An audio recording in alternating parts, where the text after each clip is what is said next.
Assalamualaikum warahmatullahi wabarakatuh. Sebelumnya perkenalkan, nama saya Firdaus Ardiansyah dengan NIM akhir 029 dari kelas A dan tergabung dari kelompok 1.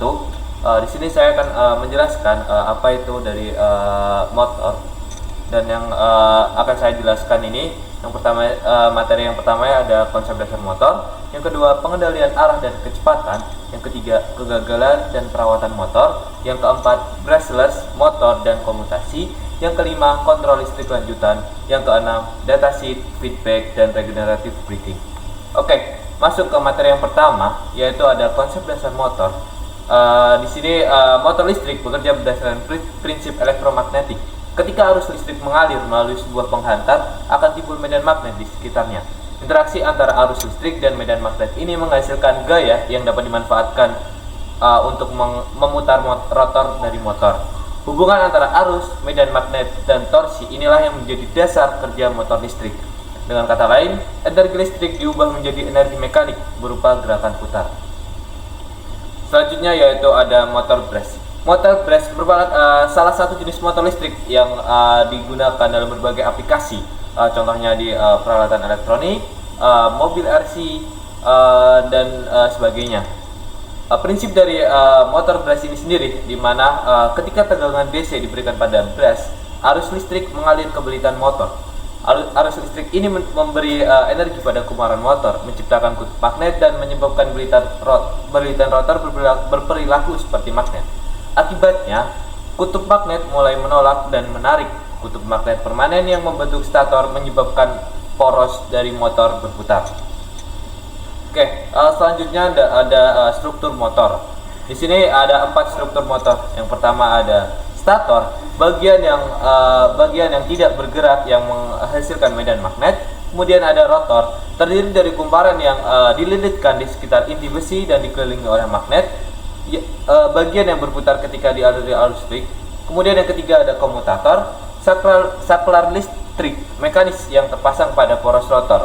Fungsinya untuk membalikan arah arus pada kumparan rotor setiap kali rotor berputar, memastikan putaran terus menerus. Dan yang terakhir ada brush. Ini penghantar arus listrik yang tetap dan menjaga kontak fisik dengan komutator yang berputar. Selanjutnya adalah cara kerja motor brush. Motor brush bekerja berdasarkan prinsip hukum Lorentz dan elektromagnetisme, di mana arus listrik mengalir ke kumparan rotor yang terperangkap dalam medan magnet stator, menciptakan gaya putar torsi yang membuatnya berputar. Komutator dan sikat bertindak sebagai saklar mekanis untuk membalikan arah arus secara berkala pada kumparan, memastikan gaya tolak menolak magnetik terus mendorong putaran rotor dalam satu arah. Dan rumus dari motor brush ini adalah F sama dengan B kali I kali sin theta, di mana F adalah gaya, B medan magnet, I adalah arus, L panjang penghantar, dan theta adalah sudut terhadap medan. Selanjutnya ada kelebihan dan kekurangan motor brush, di mana kelebihan yang kita rangkum ini ada 4 poin, di mana yang pertama ada desain sederhana, konstruksinya mudah dipahami dan tidak rumit. Yang kedua, biaya murah karena harga relatif rendah dibanding motor brushless. Yang ketiga, mudah dikendalikan. Dan yang keempat, ada torsi awal yang besar. Kemudian kekurangan dari motor brush ini sendiri, yang pertama ada keausan dan umur terbatas. Yang kedua ada efisiensi rendah. Yang ketiga, kebisingan dan getaran. Dan yang keempat ada keterbatasan kecepatan. Selanjutnya ada implementasi motor brush dalam kehidupan sehari-hari, di mana yang pertama ini yang seperti saya sebutkan sebelumnya, ada mainan anak-anak, di mana digunakan pada mobil-mobilan, kereta mini, atau robot mainan untuk menghasilkan gerakan putar dengan torsi yang cukup besar. Kemudian yang kedua, perangkat elektronik portable, di mana motor brush sering ditemui pada pemutar CD atau DVD, alat cukur listrik, hingga mesin kecil yang membutuhkan daya rendah. Kemudian yang ketiga, peralatan rumah tangga, digunakan pada kipas angin kecil, blender, mixer, bor listrik sederhana, karena motor ini mampu memberikan putaran dengan biaya produksi yang rendah. Dan yang terakhir ada peralatan otomotif sederhana, misalnya pada wiper kaca mobil atau pompa air washer yang memerlukan motor murah dan mudah dikendalikan. Selanjutnya di sini ada membalik polaritas dari motor DC itu sendiri. di mana motor DC berputar sesuai arah arus listrik. Kemudian membalik polaritas, maka membalik juga arah putaran dari motor brush itu sendiri. Kemudian umumnya dilakukan dengan H-bridge atau relay ganda. Dan ini adalah simulasi dari polaritas yang dibalik ketika motor DC itu dijalankan. Ketika polaritas dibalik, contohnya yaitu yang awalnya motor bergerak ke kanan berputar searah jarum jam, ketika polaritasnya dibalik maka motor tersebut berputar berlawanan dengan arah jarum jam, atau yang awalnya dari CW clockwise, atau ketika polaritasnya dibalik maka akan menjadi counter clockwise. Begitu juga sebaliknya, ketika awalnya counter clockwise polaritasnya dibalik menjadi clockwise. Oke, selanjutnya di sini ada PWM atau biasa disebut dengan pulse width modulation untuk kecepatan. Prinsip kerja PWM ini adalah mengatur rata-rata tegangan yang masuk ke motor. Semakin besar duty cycle, maka semakin besar tegangan rata-rata dan kecepatan akan meningkat. Pada motor DC, kecepatan sama dengan proporsional terhadap duty cycle. Ini adalah simulasi dari PWM itu sendiri, di mana ketika kecepatan yang masuk ke motor kecil, maka dia grafik yang tergambar akan kecil. Kemudian ketika akan ditambahkan, maka grafik yang ditampilkan akan melebar juga. Oke, selanjutnya di sini saya akan menjelaskan faktor penyebab motor gagal, di mana ada beberapa faktor. Yang pertama ini yang ada panas yang berlebih, beban yang melebihi kapasitas, ventilasi buruk atau tersumbat. Kemudian ada keawasan mekanik, di mana bearing aus atau gesekan dari motor meningkat. Kemudian sikat karbon habis atau sikat karbon dari motor brush itu habis. Oke, selanjutnya yang ketiga ada short circuit, di mana gulungan terbakar akibat arus yang berlebih, atau kabel terkelupas, atau isolasi dari motor itu sendiri rusak. Dan yang keempat ada getaran berlebihan, poros bengkok atau dudukan longgar, dan ketidakseimbangan beban. Selanjutnya ada pemeliharaan dan proteksi dasar, di mana di sini ada beberapa poin untuk memelihara dari motor brush atau motor DC itu sendiri. Di mana yang pertama ada membersihkan debu atau kotoran secara berkala, kemudian periksa dan ganti sikat karbon jika aus. Yang ketiga, lumasi bearing sesuai jadwal perawatan. Yang keempat, gunakan fuse atau current limiter untuk mencegah kerusakan akibat arus yang berlebih. Yang kelima, hindari beban berlebih dan pastikan pendinginan baik. Dan yang terakhir ada pastikan dudukan motor kokoh dan bebas dari getaran. Oke, selanjutnya di sini ada perbedaan motor brush dan motor brushless. Motor brush menggunakan sikat brush karbon untuk menyalurkan listrik ke komutator di rotor. Komutasi mekanis, sikat bergesekan dengan komutator untuk mengubah arah medan magnet. Kemudian motor brushless tidak ada sikat. Rotor adalah medan magnet permanen, kumparan stator diam. Komutasi elektronik dikelola oleh controller eksternal atau biasa disebut dengan ESC, yang mengatur listrik ke kumparan. Oke, bagaimana brushless motor menghasilkan torsi? Di sini ada beberapa proses dari brushless motor untuk menghasilkan dari torsi itu sendiri. Di mana yang pertama ada aktivasi. Controller atau ESC menyalakan sepasang kumparan stator yang akan menciptakan medan magnet. Kemudian yang kedua ada tarik dan putar. Medan magnet ini menarik medan magnet permanen pada rotor, menyebabkan berputar untuk menyejajarkan diri. Dan yang terakhir ada perpindahan. Tepat sebelum sejajar, ESC mematikan kumparan tadi dan menyalakan kumparan berikutnya secara berurutan. Oke, selanjutnya ada komutasi elektronik, sensor dengan sensorless. Di mana di sini ada tabel dari perbedaan dari antara sensor dan sensorless dengan kategori yang pertama ada cara deteksi, di mana sensor menggunakan sensor fisik dan sensorless mengukur sinyal listrik. Kemudian keunggulannya dari masing-masing perbandingan antara sensor dan sensorless ini, yang pertama dari sensor itu sendiri sangat presisi dan kuat pada kecepatan rendah saat start dan gerakan yang mulus. Namun, sensorless juga simple, murah, dan tangguh, dan sangat andal pada kecepatan tinggi. Kemudian ada keterbatasan, dan contoh aplikasi dari sensor ini sendiri yang pertama ada robotika, RC crawler, gimbal kamera, dan sensorless sendiri ada drone, kipas, pompa, dan RC balap. Oke, selanjutnya ada pengaruh teknik PWM terhadap performa dan efisiensi. Dampak utamanya yaitu yang pertama ada kontrol presisi, memberikan kendali kecepatan yang sangat halus dan linear tanpa membuang energi. Dan yang kedua ada efisiensi tinggi, karena transistor di dalam ESC hanya dalam kondisi on atau off, mode yang paling efisien, energi baterai yang lebih hemat, dan panas yang dihasilkan yang minimal. Oke, selanjutnya di sini saya akan membahas dari transformasi Clark and Park. Dimana apa sih dari penjelasan dari transformasi Clark and Park? Dimana transformasi Clark and Park adalah alat matematika fundamental dalam kontrol motor listrik AC seperti motor induksi atau motor sinkron. Tujuannya adalah untuk menyederhanakan analisis dan kontrol dengan mengubah sistem 3 fase ABC yang rumit menjadi sistem 2 sumbu D dan Q yang lebih mudah dikelola.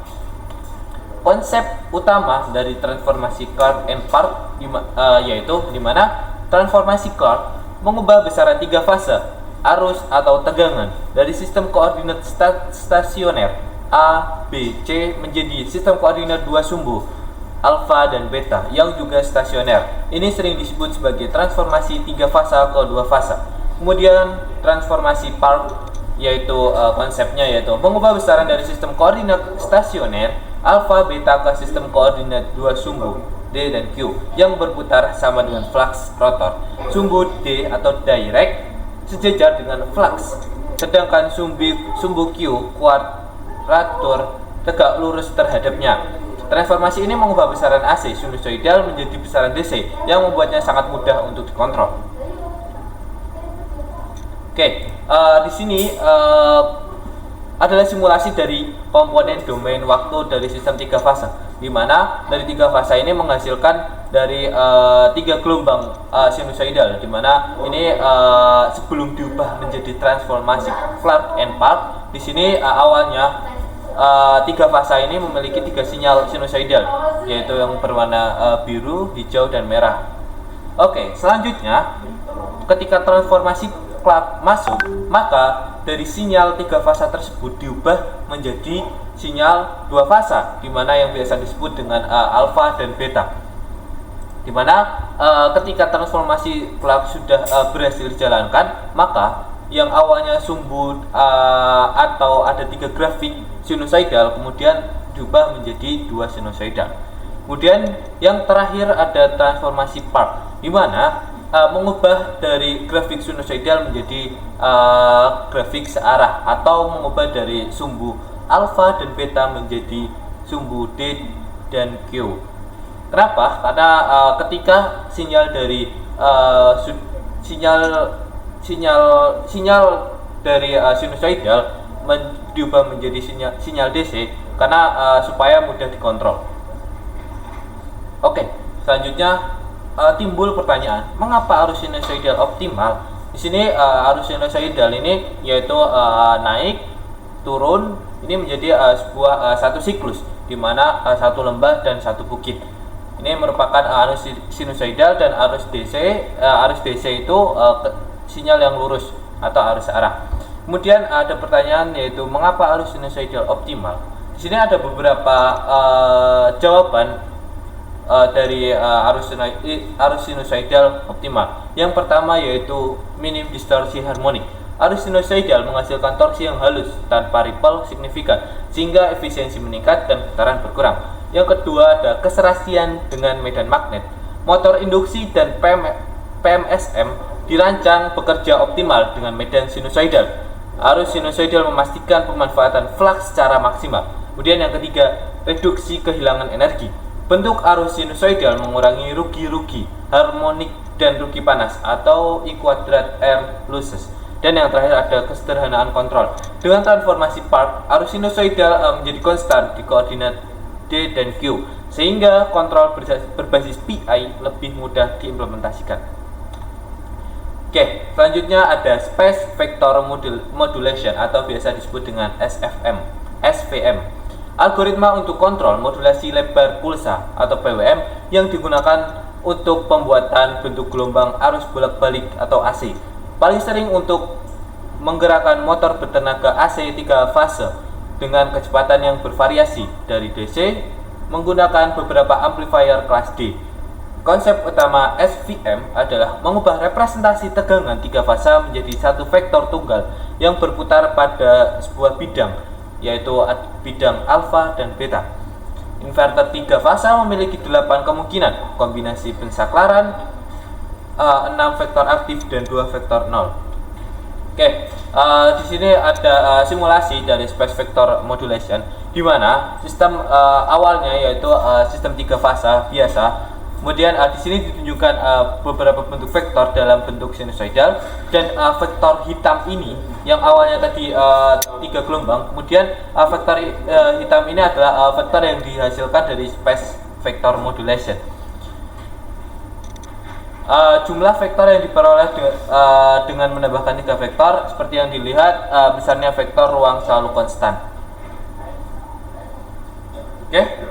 Selanjutnya, apa sih keuntungan dari SVM untuk kontrol presisi?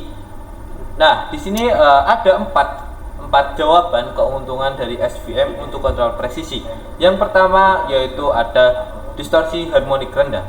Dengan mengoptimalkan pensaklaran, SVM menghasilkan bentuk gelombang tegangan yang sangat mendekati sinusoidal yang secara signifikan mengurangi distorsi harmonik total.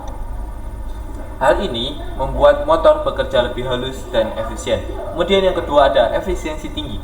Pengurangan harmonisa dan pemanfaatan tegangan yang lebih baik meningkatkan efisiensi sistem secara keseluruhan. Yang ketiga, respon dinamis cepat. SVM mampu merespon perubahan beban atau referensi kecepatan dengan cepat dan akurat, menjadikannya pilihan ideal untuk aplikasi yang membutuhkan kontrol presisi tinggi. Dan yang terakhir ada implementasi digital. SVM dapat diimplementasikan dengan mudah menggunakan microcontroller atau DSP, Digital Signal Processor, yang memungkinkan kontrol yang kompleks dan stabil. Oke, langkah-langkah implementasi dari SVM, di mana di sini ada 4 langkah. Yang pertama ini ada inisialisasi dan penentuan parameter, mendefinisikan semua parameter yang diperlukan untuk simulasi seperti tegangan base DC, frekuensi pensaklaran, dan periode pensaklaran. Yang kedua, algoritma perhitungan waktu SVM. Inti algoritma yang menghitung durasi waktu pensaklaran T1, T2, dan T0 untuk setiap fase, lalu melakukan perhitungan matematis untuk menentukan sektor, waktu aktif, dan waktu 0. Yang ketiga ada loop simulasi. Setelah algoritma ini inti selesai, Anda dapat membuat loop simulasi yang berjalan selama durasi waktu tertentu. Dan yang terakhir ada visualisasi hasil. Memplot data yang dihasilkan dari simulasi dengan memvisualisasikan sinyal dari cycle dari setiap fase terhadap waktu. Oke, di sini,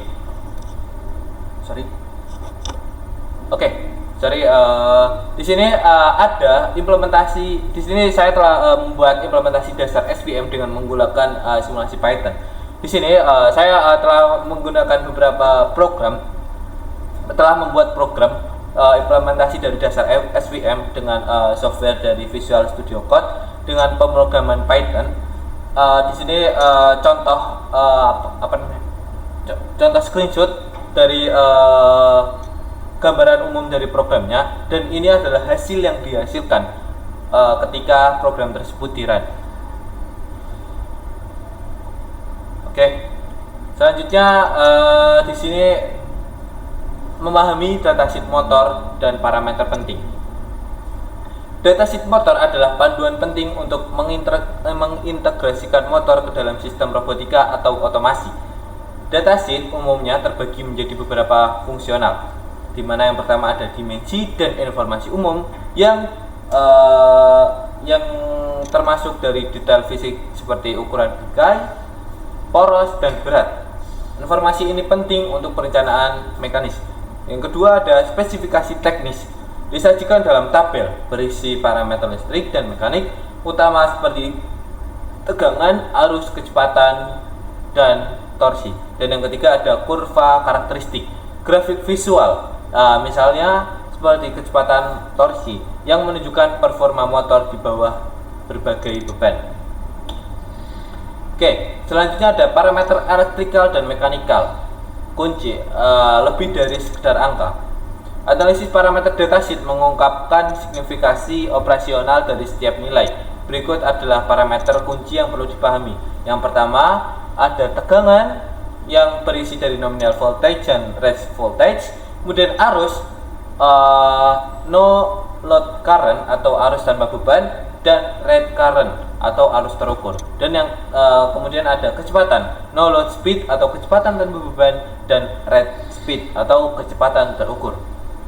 Selanjutnya ada analisis komprehensif torsi motor, batas puncak, dan kontinuitas. Torsi motor sangat penting, tetapi ada 3 jenis yang perlu dipahami untuk mencegah dari kegagalan sistem. Yang pertama ada stall torsi atau torsi berhenti. Yang ketiga ada rate continuous torsi atau torsi terukur, dan yang terakhir ada peak torsi atau torsi puncak. Oke, selanjutnya di sini prinsip kontrol umpan balik dan pengendalian PID. Dari open loop ke closed loop merupakan evolusi kontrol gerak. Sistem kontrol motor dapat dikategorikan sebagai open loop atau closed loop. Open loop maksudnya yaitu mengirim sinyal tanpa verifikasi apakah tindakan yang diinginkan tercapai. Sistem ini kurang dapat diandalkan untuk aplikasi presisi karena tidak dapat mengoreksi gangguan. Dan closed loop merupakan menggunakan sensor umpan balik seperti encoder untuk mengukur parameter real time seperti posisi dan kecepatan motor. Sistem ini membandingkan nilai terukur dengan nilai yang diinginkan atau set point dan melakukan koreksi terus-menerus untuk memastikan presisi. Kemudian ada metode tuning PID praktis, yaitu untuk mencari keseimbangan optimal. Proses penyesuaian gain PIND dikenal sebagai tuning. Ada 2 metode umum, yaitu tuning manual, yaitu melalui pendekatan trial and error yang dimulai dengan mengatur KP, lalu KI, dan terakhir KD. Dan yang kedua ada metode Ziegler-Nichols, pendekatan terstruktur yang menemukan critical gain dan periode osilasi untuk menghitung nilai gain awal. Oke, dan ini adalah salah satu tabel dari PID, di mana di sini menjelaskan dari fungsi utamanya dari masing-masing dari komponen P, I atau D. Kemudian ada dampak pada rest time, dampak pada overshoot, dampak steady state, dan stabilitas. Oke. Selanjutnya terakhir ada pengereman regeneratif, prinsip dan manfaatnya. Dasar-dasar pengereman regeneratif mengubah kerugian menjadi energi. Pengereman regeneratif adalah mekanisme pemulihan energi yang mengubah energi kinetik dari beban yang bergerak menjadi energi listrik. Manfaat dari sistem ini sangat signifikan, terutama dalam konteks efisiensi dan berkelanjutan. Pemanfaatan kembali energi yang terbuang dapat meningkatkan efisiensi energi secara keseluruhan dan memperpanjang jangkauan kendaraan listrik hingga 10-25%, terutama dalam kondisi berkendara yang sering berhenti dan berjalan. Selain itu, pengereman regeneratif secara signifikan mengurangi keausan pada rem mekanik, memperpanjang masa pakai bantalan dan cakram rem. Oke, dan ini ada tabel dari perbedaan dari metode pengereman, di mana ada regeneratif, dinamis, dan elektromagnetik. Oke, integrasi dengan sistem kontrol motor atau biasa disebut dengan manajemen energi cerdas. Pengereman regeneratif bukanlah proses yang pasif. Implementasi membutuhkan motor drive dan unit kontrol yang canggih untuk mengelola transisi motor menjadi generator. Ini memerlukan sirkuit khusus seperti hybrid atau insulated gate bipolar transistor atau IGBT yang memungkinkan aliran daya 2 arah antara motor dan sumber daya. Dalam aplikasi industri, pengereman regeneratif paling efektif digunakan pada peralatan yang mengalami siklus akselerasi dan deselerasi yang sering seperti lengan robot, lift, dan konveyor. Energi yang dipulihkan dapat dikembalikan ke base DC umum untuk digunakan oleh bagian lain dari sistem, mengurangi konsumsi daya dari jaringan listrik dan menghemat biaya operasional. Oke. Selanjutnya, apa sih kesimpulannya? Kesimpulannya, sinergi antar konsep sebuah siklus terpadu yang menyimpulkan bahwa pemahaman tentang datasheet, motor, kontrol PID, dan pengereman regeneratif merupakan sinergi yang tak terpisahkan dalam rekayasa elektronika. Datasheet menyediakan parameter fisik seperti resistansi, inersia, konstanta, torsi yang esensial untuk membangun model matematis motor. Model ini menjadi dasar untuk perancangan pengontrolan PID yang kemudian menggunakan umpan balik sensor untuk memastikan motor beroperasi secara presisi. Terakhir, sistem kontrol yang cerdas dapat memanfaatkan sistem bawaan motor sebagai generator untuk mengimplementasikan pengereman regeneratif, mengoptimalkan efisiensi, dan memperpanjang umur sistem secara keseluruhan. Implikasi untuk aplikasi robotika. Pemilihan motor harus didasarkan pada pemahaman yang bernuansa tentang torsi, menggunakan style torsi sebagai satu-satunya metrik untuk operasi adalah resep kegagalan. Pendekatan yang lebih akurat melibatkan pemilihan motor berdasarkan rate torsi dan peak torsi yang sesuai dengan kebutuhan spesifik tugas, seperti lengan robot yang mengangkat beban atau robot yang bergerak cepat untuk mencapai gerakan yang akurat, berulang, dan terkendali kontrol. Closed loop dengan PID sangat diperlukan, terutama di bawah beban yang bervariasi. Proyek seperti robot pengikut garis atau line follower atau robot rengan yang menahan posisi adalah contoh sempurna di mana PID adalah solusi terbaik yang tak tergantikan untuk mencapai presisi. Oke, mungkin sekian penjelasan saya mengenai motor. Kurang lebihnya mohon maaf. Wassalamualaikum warahmatullahi wabarakatuh.